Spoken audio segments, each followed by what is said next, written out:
What's up guys, welcome to the YouTube channel. Today we're going to be doing a deal breakdown. I've never done one of these before, so bear with me. What I want to do is I want to walk you through A to Z how I was able to purchase a property using none of my own money. In fact, I got paid to buy this property. And a lot of people, they forget that these sort of deals even exist. Some people doubt that it can even happen. So I'm going to show you, I'm going to break it down on the whiteboard. I'm going to show you some settlement statements, because if you can't show HUDs, you're a dud. And we're gonna just walk through this step by step. So we're gonna break it down. This was a property that I purchased. I first put under contract back in, it looks like around 2021 in November. And the property is West Branting Lane. So this is it right here. We ran a BRRRR strategy. So if you're not familiar with the BRRRR strategy, this stands for buy, renovate, rehab, rent, and repeat. This is a great way to grow your portfolio. What makes the BRRRR strategy work so well is you buy these properties at a deep discount. So I'm gonna break the numbers down, and then I'm gonna tell you a little bit about how we found the deal, how we got into the deal, and the story behind it. First off, when I say I got into it without any money, what I'm basically saying is I was young, poor, I was like broke as a joke, living at home with my mom and my sister, and I barely had 2 pennies to rub together. And so in order to get into the deal, I had to go and raise private capital. I had to go and raise money from friends and family and other investors. So when I found this property and I put it under contract, I started emailing people in my network to see who would be interested in lending me money. So check this out. This is November 15th, 2021. I reached out to my buddy Paul. Shout out to Paul Marco. I said, like, here's the property I want to buy, right? The purchase price was $29,500, so $29,500. It was a 4-bed, 2-bath duplex, no garage, small basement, and here's the scope of work. We had to do a new roof, we had to put some siding on it, get a sump pump, separate water meters, 2 new bathrooms, 2 new kitchens, new flooring, paint, miscellaneous. So our total rehab cost was around $60,000. So let's break it down over here. We have our PP, which is going to be our purchase price, of $29,500. Actually, we ended up negotiating it down lower. So this was an old email. We actually ended up having a purchase price of $27,500. Right? I remember this only because I was just doing a deal breakdown with this deal to my community members yesterday. So on the purchase price, $27,500.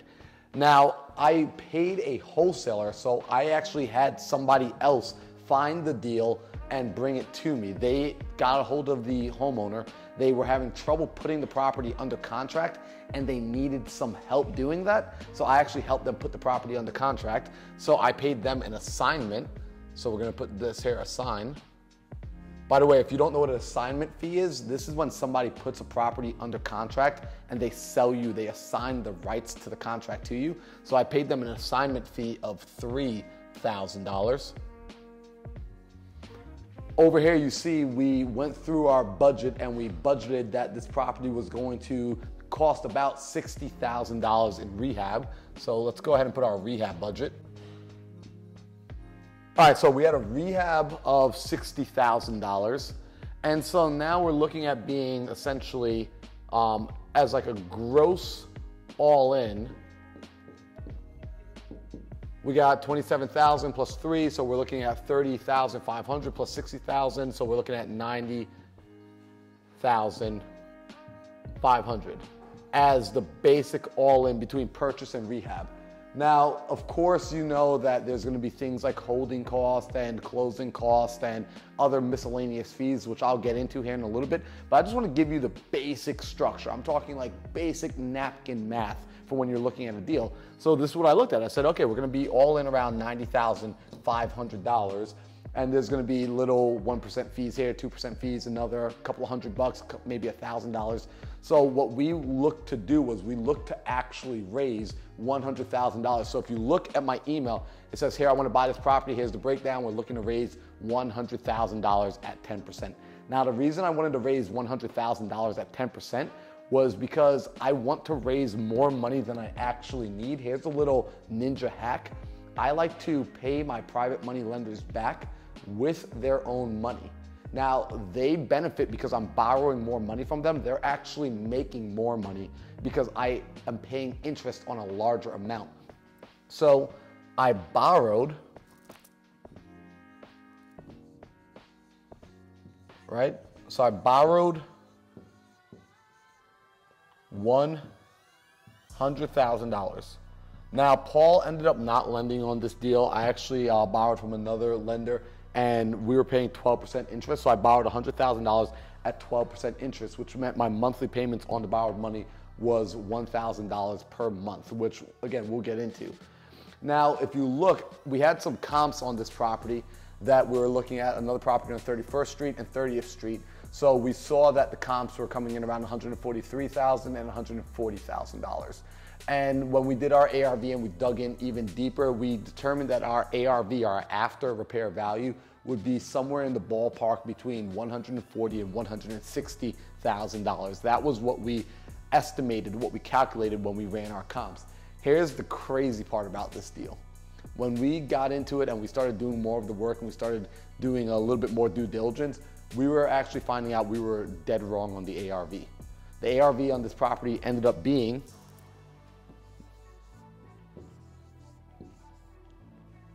$210,000. So let's look at this real quick. If I were just doing simple napkin math and I had to figure out, I've got a property that I can purchase for $27,500. I got to pay a $3,000 assignment or a finder's fee.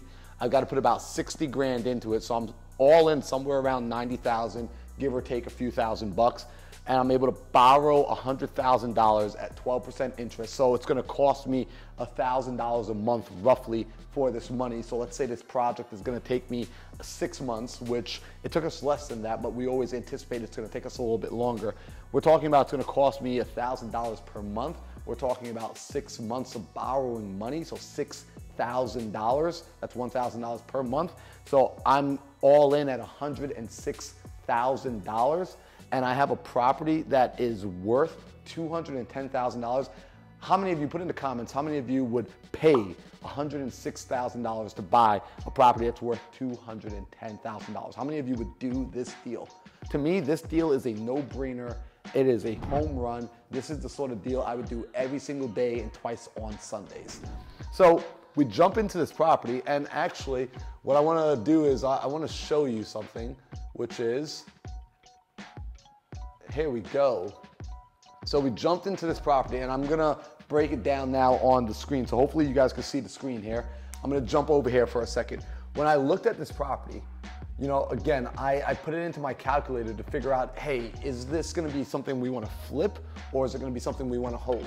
Because when we looked at the, I like to always analyze my multiple strategies. I prefer to hold property because I wanna build my rental portfolio. I looked at, okay, well, what are each of these units gonna rent for? This is a duplex. It was actually a 3-bedroom, 1-bath. I know in the email I put 2-bedroom, 1-bath. It's actually 3 bedrooms in each. And so when we looked at what the rents could be, I saw that the market rents could be $1,200 a piece. Actually, it's even less than that. I was playing around with numbers yesterday. The market rents were actually $1,000 a piece, is what they could rent for. And what we currently have it rented at right now is the lower unit is rented, the upper unit's rented at $945. The lower unit is rented at $1,175. When we did the numbers, the property tax on this property was about $1,600 annually. The insurance for this property is about $100 per month. And we, as the landlords in the state of Wisconsin, we're responsible for paying the water on the property if it's a multifamily property. If it's a single family, we typically pass that cost on to the tenant. But when it's multifamily, because we don't have separate water meters, the landlord pays for the water. So our water is costing us on average about $115 per month. On this particular property, we self-manage, so we don't have a management fee associated each month. We have a 5% vacancy allotment, and we allot 10% towards maintenance. When I put this into my calculation, it started to show me that my gross rents would be $2,100 per month, and my property taxes are gonna be about $113 per month. Insurance, $100. utilities 115, vacancy reserves 106, maintenance reserves 212. So in total, my total operating cost to own this property, let's say I owned it free and clear, it would cost me every single month $666.33 just to own the property if I didn't have a mortgage on the property. But I'm gonna wanna go ahead and get a mortgage on this property, so I had to calculate what the mortgage would be. Now here's the cool part. And we'll come back to this here in a minute. When I purchased this property, we purchased it cash because we had to do the buy and renovate portion. So when we purchased it, I borrowed this money of $100,000 of a private money lender, cash, to get in and do the work, renovate it, and eventually put some renters and tenants inside. So after I had the tenants inside, what you're able to do is something called refinancing the property. So what is a refinance? A refinance is me basically saying, I go to the bank and I say to the bank like, hey, I got this house, right? It used to be busted up, right? So it was, you know, the doors and the windows were like broken and like there was trash outside and all this stuff. And I took it and I fixed the house. So now the house is pretty, right? We've got the door, right? We got a nice tree on the outside. Like we fixed the house and we made the house really pretty. And I don't know if y'all can even see this on the camera. Hopefully you can. After we've made the house pretty, we go to the bank and we say, listen, we want to take out a loan on the property. I actually would like to mortgage the property. Would you give us money for this house? And the bank will actually say, yeah, but this is what they do. They say, we're going to go out and we're going to get an appraisal on the house to figure out how much it can be worth.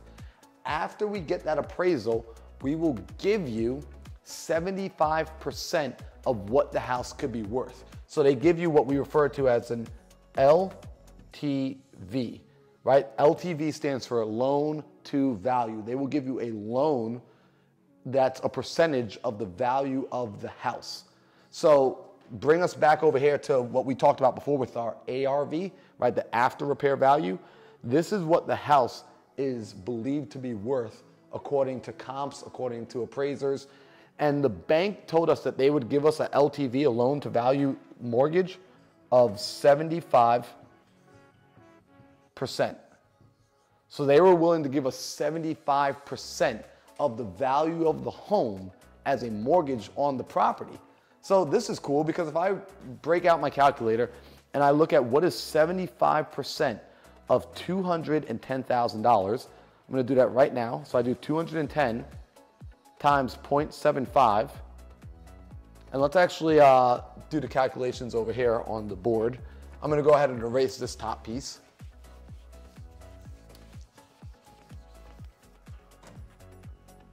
We've got 210K times 0.7 for 70% equals $157,000. So the bank effectively said, we will give you a loan for $157,000 on your property. Now, Ben, check this out, man. If the bank's giving me a loan for $157,000, I borrowed $100,000 to get into the deal, and I had holding costs because it takes me, let's say, 6 months. So I owe $6,000 on top of the $100,000. So effectively, I owe $106,000, but the bank's going to give me $157,000. Am I in a good spot? Yeah. Right? I'm sitting really pretty, man, because after the bank gives me this $157,000, I have to pay back the existing money that I do already owe on the house. So let's call it 106. And I'm going to show you the specific numbers, but let's just do basic napkin math real quick. If I got 106 I owe, but they're willing to give me 157, I'm still left over with $51,000. You guys probably can't see that. It's probably too small, but that says $51,000. So I got paid around $50,000 to buy a property. So now let's bring it back over to the screen and let's look at this. So here it is. We looked at this property that we said, hey, if I owned it free and clear, I would only have monthly expenses of $666, but I went and I talked to the bank about refinancing. So they gave me a mortgage, right? They gave me a 75% loan to value. So I had to put 25% down. Here's the interesting thing. When you have equity in a property, their down payment can actually be the equity in the property. So the bank will actually just simply take from you what you already have in the form of equity because you don't owe as much on the property as what the property is worth. So the bank said, don't worry, you don't need to come to the closing table with any money because you have enough equity in there. My interest rate, everyone's talking about being afraid of high interest rates, right? You know, no one wants an interest rate over 5% or 6%. My interest rate on this property was 7.65%. And I want you to see this, right? I actually pulled open my, my lending statement here. You can see I have a loan on this property, a commercial loan for 7.65% on this property. So my interest rate's at 7.65%. My loan term was 30 years and I had about $1,500 in closing costs. Might have been a little bit more, might have been a little bit less. I don't actually remember. Funny enough, I do have my HUD statement right here, so I could technically just look and see what my closing costs were.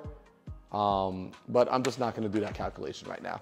So let's say we had the closing costs inside here. Let's just bump it up to $3,000 so no one can come yell at me, because for sure it was less than $3,000. What we have over here is really cool.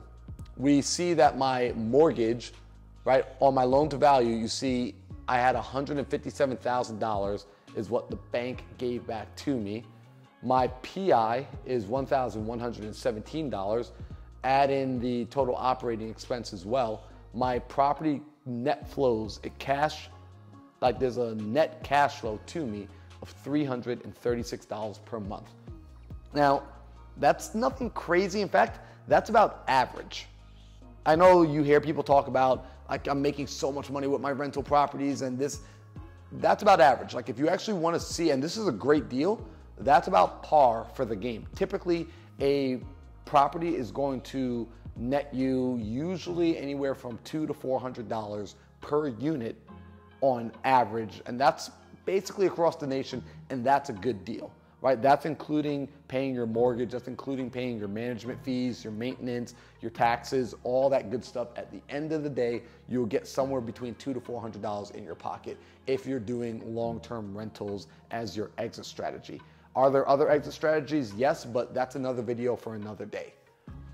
Now, looking at this, I'm seeing that if I were to have put cash, my own money in the pocket, I'd be getting about a 7.27% ROI on this deal. But here's the thing, my ROI is actually an infinite ROI because how much of my own money did I put into this deal?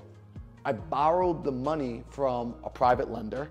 The bank is giving me more money to pay my private lender back, and my tenants are paying off my mortgage. How much money did I have into this deal? I had zero. My ROI on this particular property is actually infinite. So these are the sort of deals I like to buy. On this particular property, when I look at my HUD and I look at my closing statement, we actually, after everything was said and done, closing fees, when you refinance, typically they'll hold about 2 months of monthly mortgage payments in escrow. I got paid $44,000 in total. What's up, Caroline? I got paid $44,000 in total to buy this property. So if you were making 40 grand every single time you bought a property, my question to you is how many properties would you buy? And these sort of deals still exist in this marketplace as of today. People act like you can't buy these deals. People act like because the interest rates are 7%, 6%, 8%, that they can't get deals like this. I had a deal where we refinanced about 3 months ago at an 8.6% interest rate, and we are still cash flowing. Please do not freak out.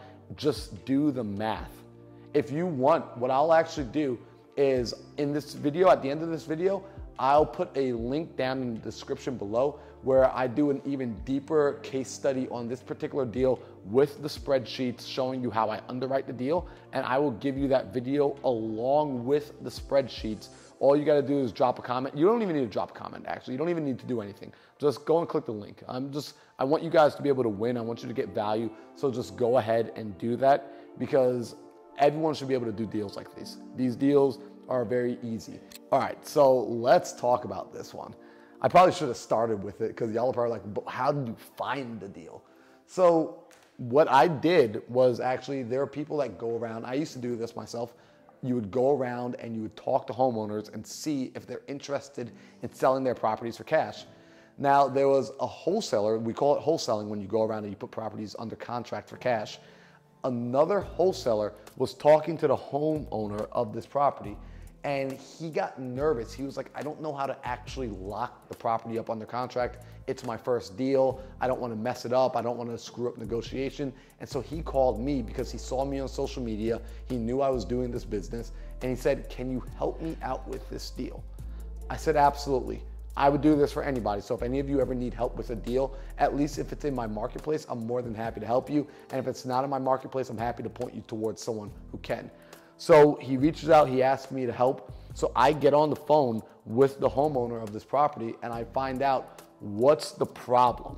I was looking for the problem. Here's the biggest piece of advice I can give you if you want to get into real estate.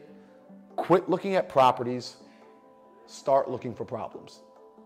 I hate when people hit me up and they're like, Marlon, like I want to get into real estate. I've been on Zillow for the last 3 months, looking at houses. And I'm like, why are you looking at houses? Well, because I want to be in real estate. Isn't that what you guys do in real estate? No. As a real estate investor, the last thing I look at is the house. I look for the person with a problem first and foremost because I make money by solving problems. The reason I got paid $40,000 on this property was because I solved a problem. So I start talking to the homeowner, and what do I find out? He's an older gentleman. He actually lives next door to the property, so this was a rental property for him. This is around the time, if you look at the date, November of 2021, this is around the time of COVID still wrapping up. He had the people, unfortunately his tenants, stop paying rent.